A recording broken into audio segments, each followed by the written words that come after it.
संजय राऊत यांच्याकडनं महाजनांचा जामनेरची मावशी असा उल्लेख करण्यात आला। अर्धा तास ईडी सीबीआय बाजूला ठेवा, भाजपचे तुकडे होतील असं संजय राऊत म्हणाले।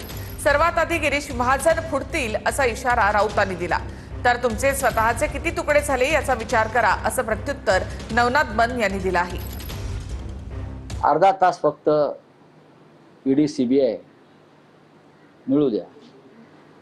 भाजपचे महाराष्ट्रात 7 तुकडे होते आणि सगळ्यात आधी पक्ष सोडणाऱ्यामध्ये गिरीश महाजन असतील। एवढ्या भानगडी आहेत त्याच्या। भारतीय जनता पार्टीचे तुकडे करण्याचं स्वप्न संजय राऊतांनी बघू नये।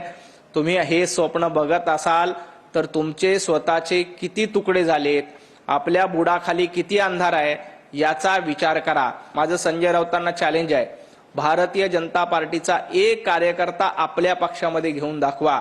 तुम्हाला तुमचा वॉर्ड सांभाळता येत नाही आणि तुम्ही निघाले भारतीय जनता पार्टीचे 7 तुकडे करायला।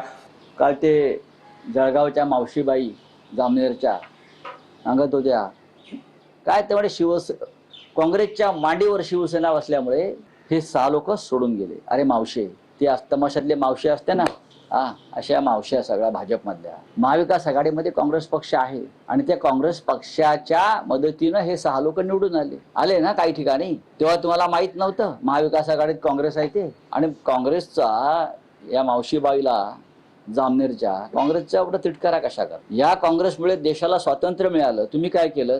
संजय राऊत म्हणतात गिरीश महाजन हे जळगावची मावशी आहेत म्हणून काय आता मावशी मोठ्या मावसा मोठ्या त्यांना काय बोलायचं ते बोलू द्या, कारण त्याला सगळे बोलण्याची मुभा आहे। काल बघितलं तुम्ही काय काय करतात, काय काय बोलतात, त्यामुळे त्यांना सगळी मुभा आहे, त्याने बोलावं।